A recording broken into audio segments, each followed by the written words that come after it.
નાની વાતમાં આપણે આજે પુષ્ટિ સંહિતા ભાગ પહેલો પાના નંબર 181 ઉપર વૈષ્ણવ થવું અઘરું અને સહેલું એ વિશે માણેકચંદ અને જીવનદાસ ભગવદ વાર્તા કરી રહ્યા છે. મંગળા સમયના દર્શનની તૈયારી થઈ રહી છે. મંગળાના સમયના દર્શન કીધા અને ઠાકોરજીને શ્રૃંગારના સમયના દર્શન થવાના છે. તો એ સમય બાર ભગવદ વાર્તા કરી રહ્યા છે. તો રાહ જોતા હતા, ભગવત સ્મરણ કરી રહ્યા હતા, ત્યારે માણેકચંદે જીવનદાસને કહ્યું, જીવનદાસ, તમારી વાણીનો કંઈક અનુભવ કરાવો તો સારું. ડોસાભાઈની વાણીનો મરમ જાણવો રહ્યો તો કૃપા કરીને કહો. એટલે અહીંયા માણેકચંદ જીવનદાસને કહી રહ્યા છે, જીવનદાસ ધોરાજીવાળા, કે તમારી વાણીનો કંઈક અનુભવ કરાવો.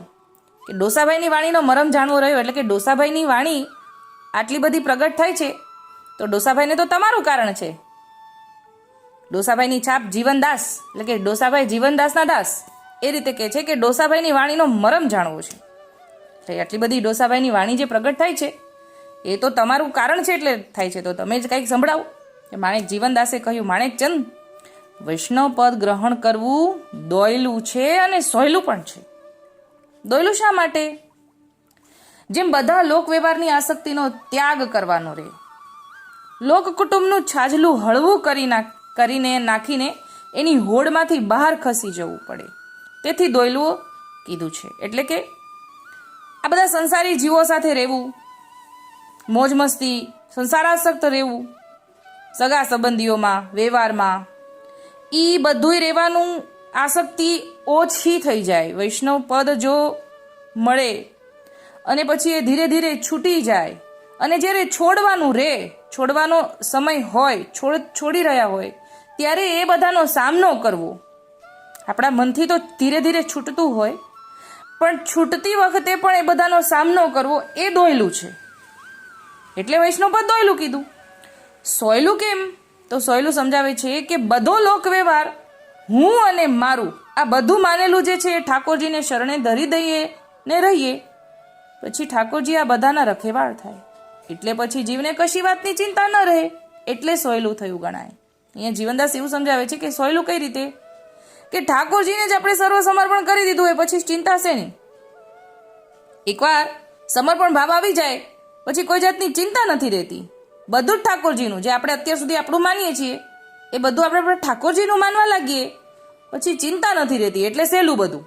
અને ઓલામાં ચિંતા હોય, લૌકિક આપણે આપણું બધું હું કર્યું છે, મારા વગર થાય નહીં, મારે બધું કરવું પડશે, જવાબદારી લઈ લઈને ફરીએ, હું નહીં કરું તો એ સારું નહીં કરે, આવું બધું જો હોય ને તો એમાં ચિંતા છે, બધી ચિંતા છે, ખોટી ચિંતા છે. અને આમાં ચિંતા મુક્ત થઈ જાય કે બધું ઠાકોરજી કરે છે, આપણે માત્ર નિમિત્ત છીએ, તો એમાં સોયલું કીધું. પછી તો તેની ફકર પ્રભુ કરે, જીવે તો તેની આજ્ઞા અનુસાર સેવા, સમરણ અને તાદર્શી ભગવદીના સંગનો જ વ્યવહાર અને ભરભાર રાખવાનો રહે.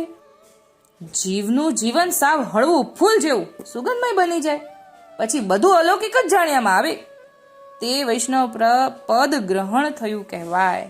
એટલે કે જ્યારે આપણને સર્વ સમર્પણનો ભાવ આવે, ઠાકોરજીની આજ્ઞા પ્રમાણે ધીરે ધીરે ભર ઉપજે, ભગવદીની સાથે સંગ મળે, પછી જીવન હળવું ફૂલ જેવું થઈ જાય. કેમ કે લૌકિક છૂટી જાય, ચિંતા છૂટી જાય અને માત્ર ઠાકોરજી સાથે વ્યવહાર હોય ને તો જીવન સુગંધમય હળવું ફૂલ જેવું થઈ જાય. એવું સમજાય છે કે બધું અલૌકિક જ, પછી તો લૌકિક માય અલૌકિક દેખાય કે આ બધું તમે સારું કર્યું, આમાં મને લાભ જ લાભ છે, એવું બધું દેખાવા લાગે. એટલે કે છે કે બધું અલૌકિક જ જાણ્યામાં આવે.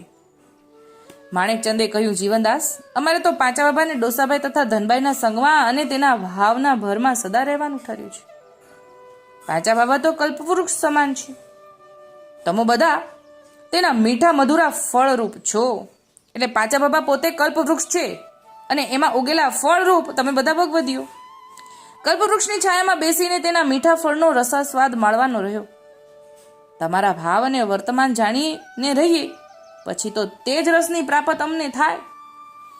એટલે કે જ્યારે ભગવદીનો ભર ઉપજે ને પછી હરેક ભગવદી પાસેથી આપણને અલગ અલગ સ્વાદ મળે, અલગ અલગ ફળની પ્રાપ્તિ થાય, તો એમાં જ આનંદમાં રચ્યા પચ્યા રહીએ. એમ કે છે કે એ જ રસની પ્રાપ્ત અમને થાય. એવો તમારો સંગ સર્વદા સુખદાયી બની રહેશે, જેથી ઠાકોરજીની લીલાનો અનુભવ સદા થતો રહે. એટલે કે જો તમે સંગમાં બન્યા રહેશો, પાંચા બાબાના સંગમાં રહ્યા આવે, ડોસાભાઈ ધનભાઈની સંગમાં રહ્યા આવે, તો પછી અમને ઠાકોરજીની લીલાનો અનુભવ સદાય થયા કરે. લીલાના જીવની સાથે વાર્તા પ્રસંગ થાય તેમ લીલાની ભાવના જાણ્યામાં આવે ને જીવનદાસ. કાલ રાતના પ્રસંગે તો ઘણું મનમાં ગૂંથાઈ રહ્યું છે. હવે એ છૂટે ક્યાંથી? એટલે આગલે દિવસે એ લોકોએ ભગવદ વાર્તા કરેલી છે. જમનેશ મહાપ્રભુજીનું વચનામૃત ને બધું પુષ્ટિધર્મનું હાથ ને આગળ જેટલા પ્રસંગો આવે છે એ પ્રસંગો વિશે અહીંયા માણેકચંદ ઉલ્લેખ કરે છે કે જેટલા ભાવના પ્રસંગો જે જોયા હોય એ બધા પ્રસંગો જો વાગોડે છે ને તો એ મનમાં ગૂંથાયા કરે અને એમાં આનંદ આવ્યા કરે, એ પછી છૂટતું નથી એમ સમજાવે છે.